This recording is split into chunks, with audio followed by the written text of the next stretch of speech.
Meu nome é Teófilo de Campos, eu sou o presidente dessa banca, do aluno Pedro Henrique Luz de Araújo, de mestrado.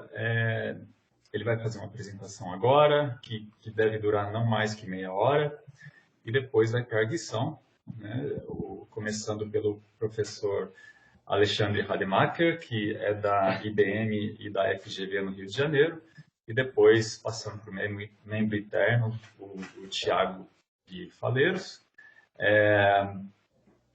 e depois a gente abre para discussões, perguntas do público que está aqui acompanhando também. Então tá, eu vou passar a palavra para o Pedro, que pode então iniciar a apresentação. Obrigado, pessoal, obrigado pela presença de todos. Boa tarde, pessoal. Agradeço a presença dos membros da banca e dos outros espectadores também. Vou compartilhar aqui meus slides com vocês. Vocês estão conseguindo enxergar? Sim. Ótimo. Sim. Ok, então hoje eu vou apresentar o meu trabalho de mestrado, intitulado Domain Specific Datasets for Document Classification and Entity Recognition, onde eu vou principalmente descrever 3 bases de dados em português de domínio específico e falar dos experimentos que a gente fez para cada uma delas. Nesse link aqui vocês conseguem encontrar todos os documentos que têm a ver com esse trabalho, desde a dissertação em si, também links para cada um dos artigos e para esses slides também. Ok, então esses são os 3 datasets que eu vou abordar hoje, o LearnerBR, o Victor e o dataset do Diário Oficial do DF. Dentro do trabalho, a gente sabe que hoje em dia dados textuais estão em constante produção e sob as mais variadas formas, desde posts de redes sociais, livros, notícias, publicações oficiais, processos judiciais, cada uma desses domínios com peculiaridades e características muito próprias. E esses dados, essa rica fonte de dados, precisa ser estruturada para gerar conhecimento, já que textos em linguagem natural são uma forma não estruturada de dados, né? Então, o aprendizado de máquina e as técnicas de processamento de linguagem natural podem permitir uma análise de texto numa escala massiva que seria simplesmente inatingível por seres humanos. E uma técnica que trouxe grandes avanços para problemas de processamento de linguagem natural são aquelas que usam redes neurais profundas. Isso nas mais variadas tarefas, desde análise de sentimento, até tradução por máquina e inferência em textos naturais. Apesar desses modelos serem bastante acurados, eles têm um problema, que é generalização para diferentes domínios. Ou seja, um modelo de análise de sentimento treinado em resenhas de filmes, por exemplo, pode funcionar muito bem para esse domínio, mas se você tentar aplicar ele para fazer análise sentimental de tweets, talvez não funcione tão bem. E é verdade que técnicas de transferência de aprendizado e, por exemplo, generalização e adaptação de domínio podem ajudar. Mas é verdade também que dados rotulados para os domínios específicos vão ser sempre necessários, seja para fazer ajuste fino, no caso de transferência de aprendizado, seja simplesmente para avaliar se os modelos estão funcionando bem nesses domínios. E aqui eu trago 2 exemplos de textos de domínio específico. O primeiro do domínio das publicações oficiais, retirado do Diário Oficial do DF. O de baixo é de um acordo do Supremo, ou seja, do domínio jurídico. E a gente logo vê que eles têm uma série de idiosincrasias. Por exemplo, capitalização não é a capitalização normal que a gente encontra em textos de domínio geral. Por exemplo, o governador do Distrito Federal todo com letras capitalizadas, e também o uso de vocabulários muito específicos, como inciso, artigo. E no caso de baixo, ele vai ainda mais além, que é no sentido de que não tem uma estrutura de oração, né, de sujeito, verbo e objeto. Então, nesse trabalho, o nosso principal objetivo é propor 3 bases de dados e gerar benchmarks de avaliação para cada uma delas, com o propósito de subsidiar trabalhos futuros. E por que essas bases estão todas num trabalho só? Porque elas têm 3 características em comum. Primeiro, que elas tratam de tarefas de processamento de linguagem natural. Segundo, que elas são em português do Brasil. E terceiro, a parte de especificidade de algum domínio, que no nosso caso é ou domínio jurídico ou domínio de publicações oficiais. Então, as principais contribuições do trabalho são os 3 conjuntos de dados, o LearnerBR, o Victor e o DODF. Mas também temos contribuições empíricas na forma de treinamento e avaliação de modelos em cada um desses conjuntos de dados. Esse trabalho gerou as seguintes publicações. A primeira referente ao Victor, a segunda referente ao DLDF, a terceira também referente ao Victor, essa aqui referente ao LNBR, e essa última está em fase de revisão por um periódico de análise documental. Eu vou começar falando do LNBR. É um dataset para reconhecimento de entidade nomeada em textos jurídicos brasileiros. Sendo que a tarefa de reconhecimento de entidade nomeada é o seguinte: você tem um texto como entrada e você quer, marcar os trechos do texto que se referem a entidades nomeadas e 2, classificar essas entidades. Então, por exemplo, na frase Pedro, estudante da Universidade de Brasília, foi precandidato em 2018, temos as entidades nomeadas Pedro, Universidade de Brasília, Canela e 2018. E cada uma dessas pertence a uma categoria de entidade diferente, como pessoa, tempo, organização e local.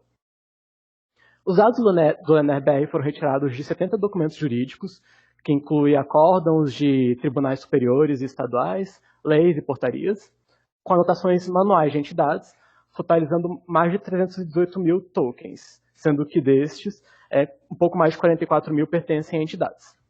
E essas entidades pertencem a 6 tipos. 4 tipos genéricos, pessoa, tempo, organização e local, e 2 típicos específicos do domínio, legislação e jurisprudência.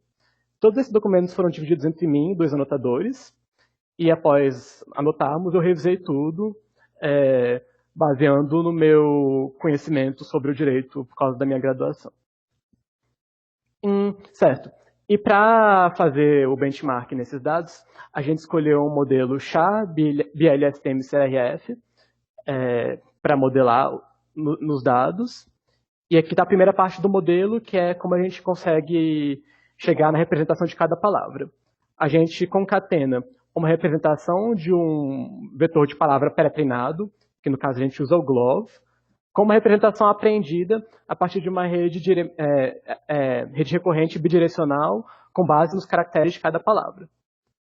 E considerando essas bolinhas aqui como as representações obtidas da forma que eu mostrei no slide anterior, a gente passa por outra camada recorrente bidirecional e em seguida por uma camada de conditional random field que gera o tagueamento da sequência. E o treinamento é feito end-to-end. Esses 2 modelos aqui estão conectados e são treinados juntamente. Aqui estão os resultados que a gente obteve no LNBR, e eu quero chamar a atenção para os resultados que foram bons e comparáveis com os resultados em outras bases de dados em português, e também para o fato de que a métrica obtida pela legislação e jurisprudência foi comparável às métricas obtidas para as entidades de domínio geral, sem precisar de nenhuma engenharia específica de característica ou pré-processamento específico. Agora eu vou entrar no conjunto de trabalhos referentes ao conjunto de dados do Victor. O primeiro deles é o trabalho que propõe o conjunto de dados, Victor Dataset for Brazilian Legal Document Classification, e é um conjunto de dados com mais de 40 mil recursos extraordinários, são processos do Supremo Tribunal Federal, e a gente tem rótulos para 2 tarefas. Uma tarefa a nível de página, que é tipo de documento, e uma tarefa a nível de processo, que é tema de repercussão geral. Depois eu vou falar sobre as classes. E aqui tem uma ilustração das 8 primeiras páginas de um processo. Esses dados se dividem em 3 versões. O Big Victor, que contém todos os processos e serve para a tarefa de classificação de tema. O Medium Victor, que é uma parte do Big Victor, mas a parte que também contém anotação para a tarefa de classificação de tipo. E o Small Victor, que é um subsample do Medium Victor, que é uma versão pequena para subsidiar experimentos com menores quantidades de dados, e que mais tarde a gente usa para poder fazer classificação multimodal usando imagens. Mas eu vou falar disso depois. Certo. Como eu disse, a primeira tarefa trata de tipo de documento e é por página, e são 6 classes, que são os tipos de documento que cada página pode pertencer, que são agravo, petição, sentença, outros, despacho e petição inicial. E além disso, a gente também tem a classificação de temas de repercussão geral, que não é por página, é por processo, e além disso é uma tarefa multirótulo, ou seja, cada processo pode ter mais de um tema de repercussão geral, é pelo menos um. Sendo que repercussão geral é definido no Código de Processo Civil como questões relevantes do ponto de vista econômico, político, social ou jurídico que ultrapassem os interesses subjetivos da causa. E aqui eu mostro 2 exemplos de temas de repercussão geral para vocês verem o grau de especificidade deles. O tema 26, que trata da concessão de aposentadoria especial a policiais civis nos termos da lei complementar tal. E o tema 33, que trata da relevância e da urgência da medida provisória tal, que disciplina a capitalização de juros, e assim vai. Então são temas bem específicos, e é por isso que tem centenas de temas. Certo. Para classificação de tipo, a gente trabalha com inicialmente 3 tipos de modelos. Primeiro, saco de palavras, ou bag of words, com classificador naive Bayes ou Support Vector Machine por cima. Um baseado em Convolution Neural Network, outro baseado em Long Short Term Memory, uma rede recorrente. E por fim, já que um processo é uma sequência ordenada de páginas, a gente está fazendo uma classificação de página, a gente tenta injetar informação sequencial para ver se melhora os resultados. E inicialmente a gente faz isso a partir de uma baseline simples, que simplesmente pega as predições obtidas da CNN, o vetor com 6 dimensões, né, com as predições para cada tipo, e a gente faz um pós-processamento disso usando um conditional random field linear. Para a classificação de tema, a gente experimenta com saco de palavras e mais 3 tipos de classificadores, naive Bayes, Support Vector Machine e mais Gradient Boosted Trees. E a gente também treina com o que a gente chama de classificação de tema com conhecimento de domínio, que eu vou explicar isso depois também. Aqui está a CNN.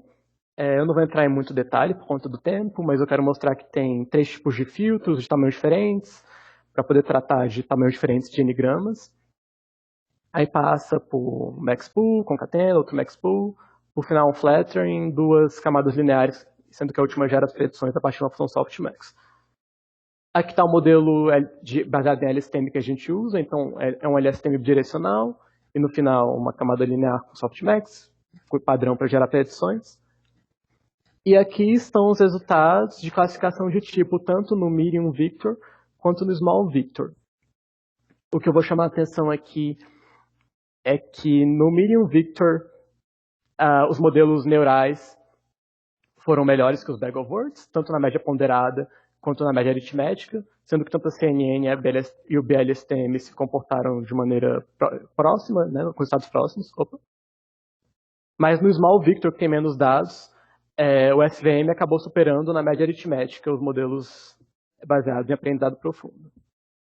Enquanto na média ponderada ficaram bem parecidos o SVM e o BLSTM e a CNN.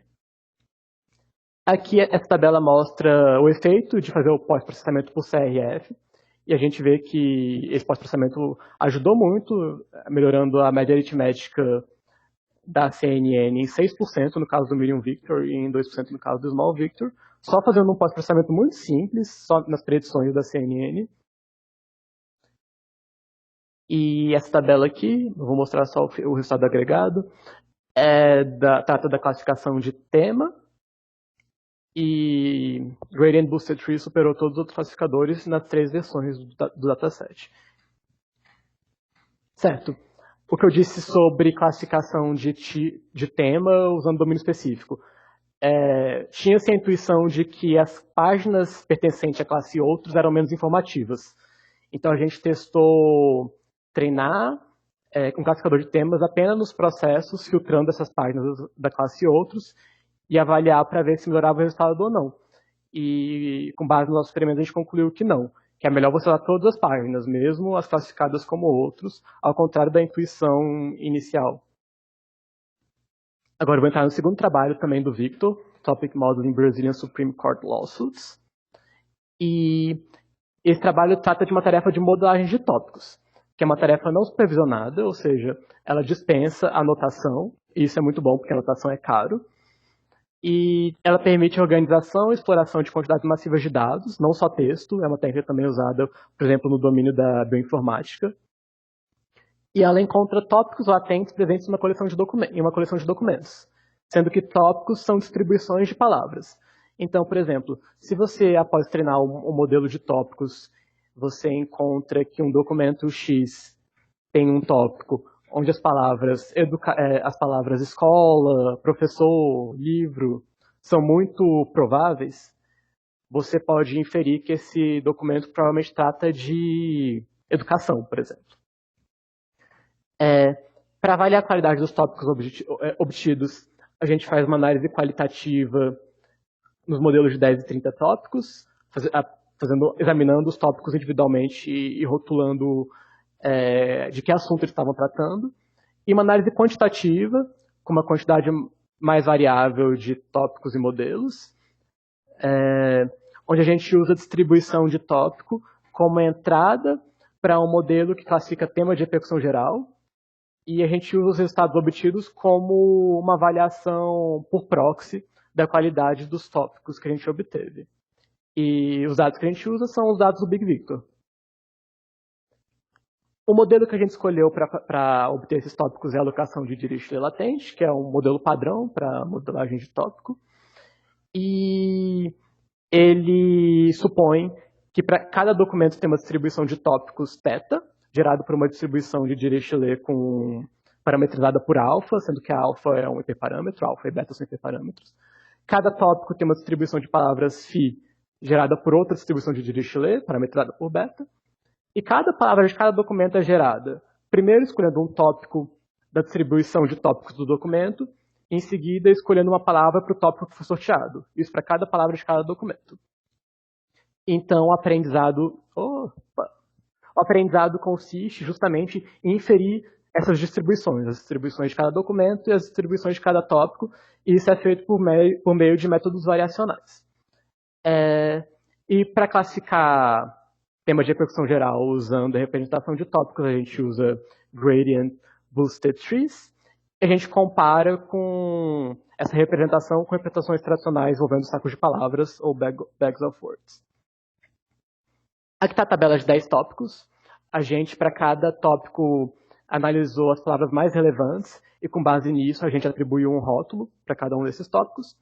E a gente vê que os tópicos guardam relação, sim, com matérias de direito tratadas pelo Supremo. E a gente vê que, comparando o modelo de 10 tópicos com o modelo de 30 tópicos, existe um trade-off, no sentido de que o modelo de 30 tópicos tem tópicos mais finos, mas também tem tópicos com menor qualidade. Aqui tem um gráfico mostrando a variação do F1 score, comparando com o número de tópicos usados como entrada. E a gente vê que a partir de 300 não tem melhoria, então a gente escolhe o modelo que acha 300 tópicos para poder fazer a classificação de tema de repercussão geral e avaliar no conjunto de teste, sendo que a gente obteve os seguintes resultados. A gente vê que a representação por tópico consegue resultados bons, no sentido de que são muito melhores do que uma baseline que simplesmente atribui todos os temas a todos os documentos, mas, por outro lado, ela não consegue superar os métodos tradicionais. E a gente não queria superar os métodos tradicionais, a gente só queria usar essa tarefa para identificar se os tópicos são bons, basicamente. E ela consegue atingir esses resultados bons usando uma representação muito menor do que as tradicionais de contagem e TF-DF, porque as representações tradicionais de sacos de palavras, cada vetor representativo de documento vai ter o tamanho do vocabulário, que no nosso caso é um pouco mais de 80 mil, sendo que a representação por tópicos tem só o tamanho do número de tópicos, no caso 300. E 300 é bem menor do que 80 mil. Entrando agora no último trabalho envolvendo o Victor, que é o Sequence-Aware Multimodal Page Classification of Brazilian Legal Documents. E basicamente o que a gente fez aqui foi estender o Small Victor com imagens das páginas dos processos. E com isso, a gente consegue fazer experimentos combinando texto, imagem e sequência para classificar cada uma dessas páginas e ver o quanto que isso ajuda quando comparado ao modelo que usa apenas informação textual. Os dados utilizados são os dados do Small Victor, que é um pouco mais de 6 mil recursos extraordinários, o que equivale a um pouco mais de 339 mil páginas. O texto está armazenado em CSV extraído por sistema GeoCR ou extraído diretamente do PDF quando possível. As imagens estão armazenadas em JPEG extraídas dos PDFs. São aqueles 6 tipos de documento que eu já mencionei. E a gente encontrou mais de 33 mil imagens sem texto correspondente e 4 textos sem imagem nesses dados. Ou seja, qualquer modelo que a gente for treinar e avaliar vai ter que ser capaz de lidar com entradas saltantes, seja texto sem imagem ou imagem sem texto. E a gente vai falar como que a gente fez isso. O módulo... a gente poderia treinar esse módulo multimodal ponta a ponta, mas experimentos iniciais feitos por outros pesquisadores encontraram dificuldades nesse sentido, Então, primeiro a gente avaliou treinando cada módulo separadamente. Então, primeiro a gente tem no módulo de texto, que classifica usando os dados textuais, que é aquela mesma CNN que a gente apresentou no primeiro trabalho do Victor. Para classificação de imagem, a gente faz um fine-tune de uma ResNet 50, pré-treinada na ImageNet. A gente estabelece a seguinte baseline para a fusão, que é, uma vez que a gente espera que o classificador de texto seja bem melhor do que o classificador de imagem, com base nos nossos experimentos iniciais, a gente estabelece o seguinte: a baseline tem que ser melhor do que um modelo que usa texto contém texto e usa imagem contém imagem. Qualquer método de fusão vai ter que ser melhor do que isso. E aqui está o módulo de fusão que a gente propôs. A gente pega os embeddings de texto e de imagem treinados usando aqueles módulos já pré-computados, a gente concatena, passa por uma camada de batch normalization, depois duas camadas lineares, que geram as predições finais. E como que a gente trata com entradas faltantes? Usando embeddings aprendíveis para essas entradas ausentes. Então, a gente tem um embedding de texto faltante e um embedding de imagem faltante, que foram analisados com valores aleatórios, e esses valores são aprendidos a partir com descida de gradiente, backpropagation, por meio do treinamento normal do módulo de fusão. E a gente também faz experimentos injetando informação de sequência, e essa aqui é nosso baseline, que é muito parecido com aquela baseline, com aquele experimento baseado em sequência que a gente fez no primeiro trabalho do Victor, onde a gente pega predições de um modelo e pós-processa com um CRF linear. Mas, enquanto lá a gente usava as predições da CNN, a gente aqui usa as predições do módulo de fusão. Então, foi feito fusão antes de tentar injetar a sequência. E essa é a nossa baseline para a sequência. Só que a gente também experimenta injetando informação de sequência a partir de modelos recorrentes. No nosso caso, LSTM bidirecionais. E a gente experimenta com 4 variantes. A variante simples é um modelo, usa uma camada bidirecional de LSTM, e como entrada, as ativações do módulo de fusão. O sufixo F indica que, em vez de usar as ativações do módulo de fusão, você usa os embeddings de texto e de imagem concatenados. Ou seja, o BLSTM-F, além de aprender a compreender sequência, ele vai ter que aprender a fazer a fusão. O sufixo CRF indica que no topo da camada recorrente a gente acrescenta ainda mais um linear conditional random field. Certo? Aqui estão os resultados para cada uma das modalidades: texto, imagem, fusão, sequência. E a gente vê que, de fato, a modalidade, os métodos que usam tanto texto quanto imagem, quanto fusão, quanto sequência, que são esses aqui, se saíram melhor em todos os aspectos. Sendo que o BLSTM saiu melhor na média aritmética, que é mais difícil de subir, porque o conjunto de dados é bem desbalanceado, enquanto a baseline, que usa as ativações da fusão e pós-processa com CRF, atingiu uma média ponderada um pouco maior, apenas 0,08 pontos percentuais. Aqui a gente faz um estudo que analisa o impacto do número de unidades ocultas no módulo de fusão e o impacto de usar embeddings aprendíveis. Esse sufixo 0 diz que, em vez de usar embeddings aprendíveis para entradas ausentes, a gente simplesmente inicializa, a gente usa um vetor de zeros. E a gente vê que realmente os embeddings aprendíveis para entradas ausentes foram muito importantes.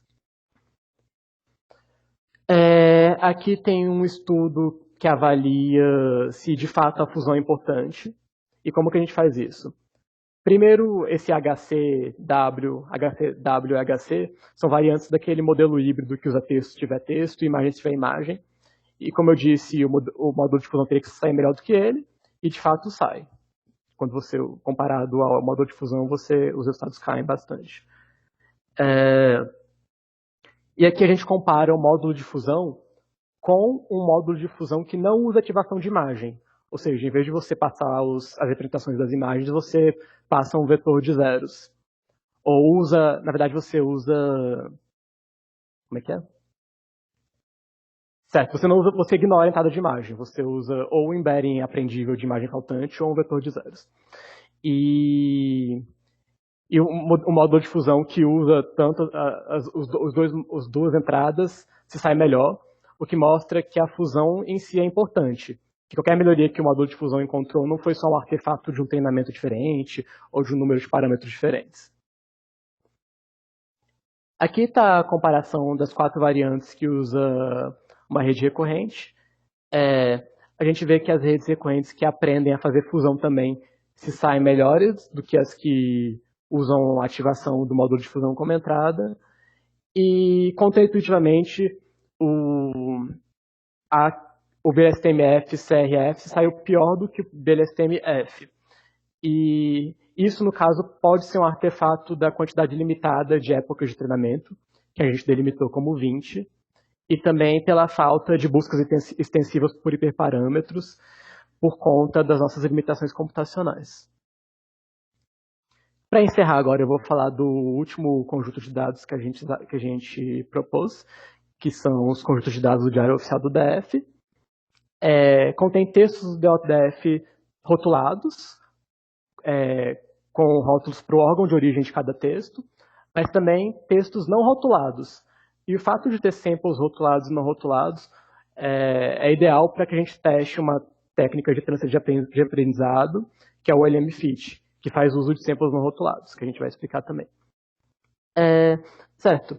Os dados contêm 717 documentos com notação para 19 órgãos públicos originários, ou seja, os que têm rotulação, e mais de 1.900 documentos sem rótulos, que são usados para adaptar o modelo de linguagem pré-treinado, totalizando 900 mil tokens. A gente compara o LM-FIT com métodos rasos, usando 2 tipos de sacos de palavras, né, com valores TF-DF com contagens de token, e usando 2 classificadores, né, IVBA e Support Vector Machine. Aqui está uma ilustração que mostra como que é feito o LM-FIT, e basicamente são 3 etapas. Primeiro você treina um modelo de linguagem em domínio geral, que no nosso caso é um modelo pré-treinado em artigos da Wikipedia. Depois você faz um fine-tuning desse modelo nos seus dados, que é quando a gente usa os dados não rotulados do conjunto de dados do DODF. E por fim você faz a classificação, que é a tarefa final de interesse, que no caso é a classificação de secretaria de origem. E aqui estão os resultados, na IVBA, Support Vector Machine. O LM-FIT FB é porque um é um modelo de linguagem da esquerda para a direita e um modelo de linguagem da direita para a esquerda.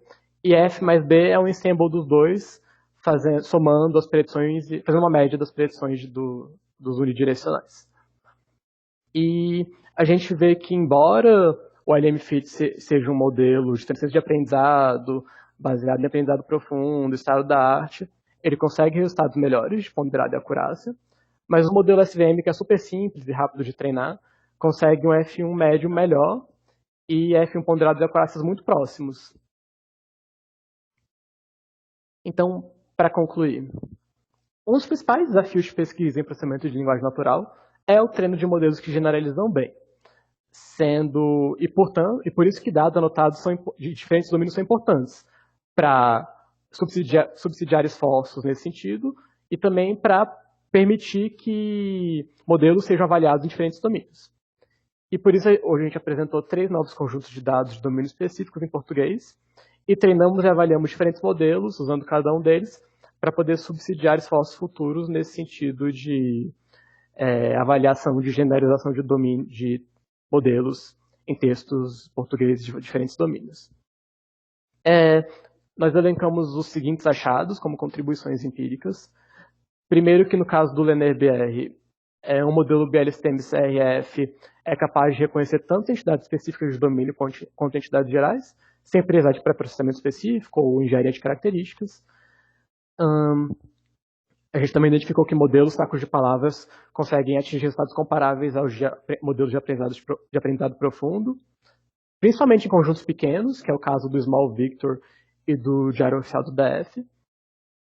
Tópicos extraídos usando alocação de direito latente podem servir como ponto de partida para a organização de casos do STF, embora não substituam modelos tradicionais, caso você queira fazer uma classificação automática de tema, e que a classificação de páginas de recurso extraordinário melhora com cada modalidade adicional de entrada, ou seja, texto e imagem, depois fusão mais sequência.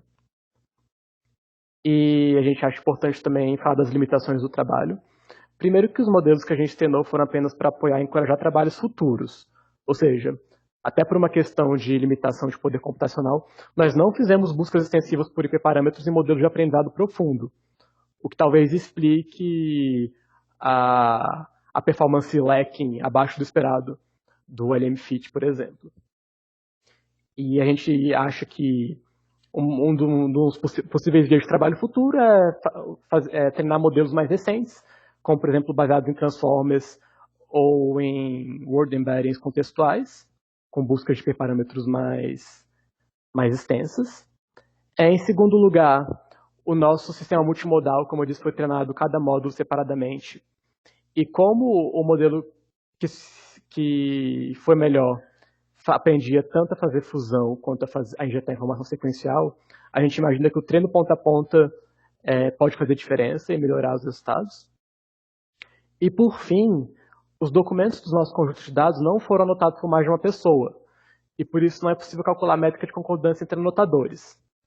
No caso do LearnerBR e do LDF, a correção e também a correção e também a concordância entre as revisões, entre as anotações foi por meio da revisão cuidadosa de todos os textos de uma pessoa, que no caso do NDBR foi eu, e no caso do DLDF também foi feito por um funcionário do TCDF. E no caso do Victor, a gente espera que os dados estejam acurados por conta do fluxo de trabalho diário do STF, no sentido de que esses documentos foram anotados durante esse fluxo diário do STF, ao serem inseridos no STF digital, e como o custo do erro é alto, a gente espera que isso tenha sido feito de maneira cuidadosa. Aqui estão as referências que eu mencionei ao longo dessa apresentação, e eu termino por aqui.